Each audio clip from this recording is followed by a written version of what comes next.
Hello everyone, this is Ashley Tucker. Thank you for joining me today. Today's video is all about Christmas tags. I wanted to show you a lot of different ways to make these tags, and I think that a lot of these ideas could be applied to a lot of different materials. The first thing that I wanted to do was create a lot of cute little images that could be used on all of my tags. So I pulled out the little reindeer agenda stamp set from Mama Elephant. I stamped it onto some Neenah Classic Crest Solar White cardstock with my Gina K Designs Jet Black Amalgam ink. I also pulled out the little Agenda Trains stamp set, which is also from Mama Elephant, and the bottom row of images all come from that. Of course, you don't have to use these stamps in particular. You could pull out any stamps that you already have that are Christmas themed. I would recommend that the images be a little bit smaller so that they'll fit on the tags easily. I also think that it would be really easy to translate a lot of these ideas to make birthday tags instead of Christmas tags. All you'd have to do would be to change out the theme of your stamps. I colored in all of these images with my Copic markers, and I kept the coloring throughout very similar. I colored all the deer with the same colors, and this made the coloring process much quicker. Another thing that I think helps to speed up the coloring process is that you go into it with a plan. For example, when you pull out a certain brown color, you know exactly where all of that brown color needs to go in all of the images, and you do it all at the same time. This makes it go much faster. So going into this, I knew I wanted my color palette for all of the tags to be red, blue, and white. And so I decided that for these images that are going to go on them, I wanted to use a lot of red, and I knew that I wanted the backgrounds of my tags to have a lot of that blue. So I kept that in mind while I was coloring, and a lot of my details are going to be in those red colors.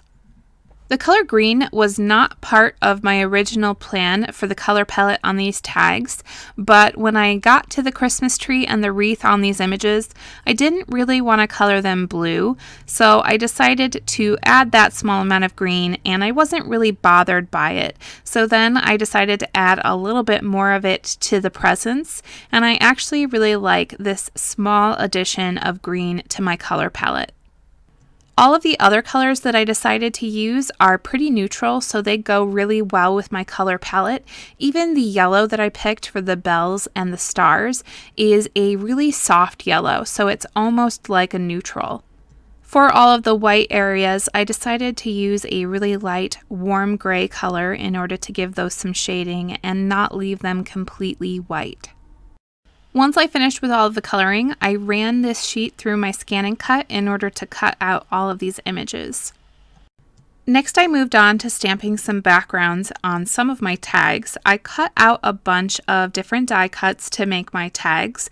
This first one was cut using the BOOKMARK die set from Mama Elephant.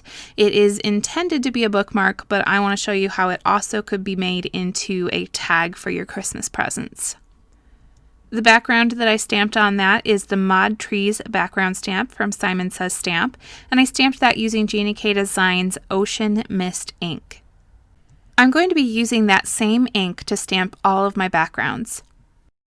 This next tag was created using a Brutus Monroe die set, which is actually no longer available, but I did find a set that is comparable, and that's the Hero Arts Nested Tag die set, and I'll have that linked down below for you. The background stamp here is the Flannel Life background stamp, and that's from Fun Stamper's Journey.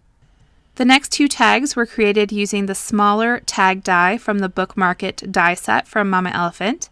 The first stamp is the Sketchy Lines background stamp from Simon Says Stamp, and the second one is the Simple Snowflakes background stamp from My Favorite Things. Now, I wanted to create some really simple tags, but I also wanted to create some more complicated tags so that I could give you a variety. So 3 of the tags that I created are actually shaker tags. 2 of the shaker tags that I created are going to be circular, and you can see me putting one together here. The frame that I cut out for this was cut with the reverse scallop circles die set from Pink and Main, and the backer and the window that I used for this are cut using the nested circle die set from Hero Arts.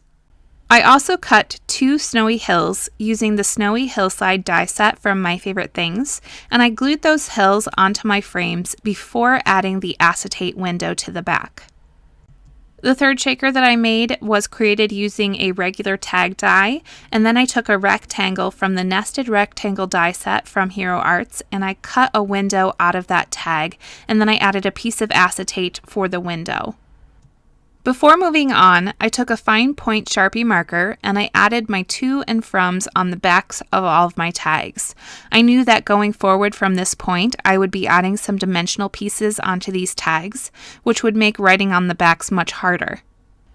For the backgrounds of my 3 shakers, I decided to cut those out of sea glass cardstock from Simon Says Stamp, and I also really wanted them to look like snowy backgrounds. So I took a white gel pen and I added some dots along the entire background on all 3 of them. This took a lot of time, but I think it was a real labor of love. Originally, I wasn't planning on adding a snowy hill on the bottom of this shaker, but I decided that I really liked the look of it. This piece that I'm adding to the bottom is actually the remains of the cut from the other snowy hills, and it fit perfectly, so I just glued that on and I cut off the excess.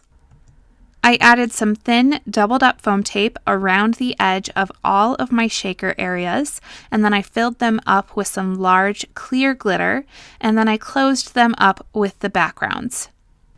Now that I had the foundation for all of my tags, I laid out all of the images that I colored in so that I knew where I wanted to place them, added some foam tape to the back, and then I adhered them in place. I cut out some long pieces of baker's twine for each of my tags. For some of the smaller holes on the tags, I did have to use my tweezers in order to push that twine through.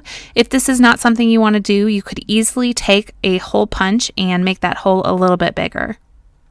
For my circle shaker tags, I didn't really fully think it through when I added the to and the from on the back because I knew that I was going to have to cover that up, so I guess I just wasn't really thinking about it at the time.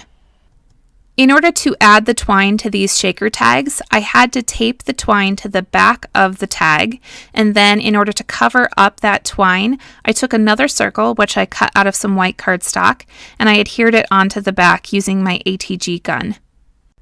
For my sentiments, I thought that the Tiny Words Christmas stamp set from Simon Says Stamp was perfect, so I picked out 7 different sentiments from that stamp set, and I stamped them with Versamark ink onto some lipstick red cardstock, and then I embossed them with alabaster white embossing powder from Brutus Monroe. I then cut all of these sentiments into strips. For some of them, I decided to add a ribbon edge on both sides, and then I added foam tape to the back and I popped each of them up. To give these some sparkle, I went over all of those sentiment strips with my Wink of Stella glitter brush. You know I had to do it. I always got to add a little bit more sparkle. Finally, to finish them up, I took my white gel pen and I added some little Christmas lights onto the tree, as well as the Christmas wreath. Thank you so much for joining me today. I hope you really enjoyed these Christmas tag designs, and I hope that you'll give some of them a try. All of the supplies that I used to create these tags can be found in the description down below.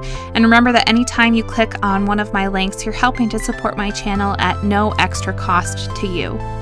If you enjoyed watching today, don't forget to like, comment, and subscribe.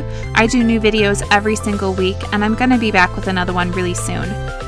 Again, thanks for watching, and I'll see you next time.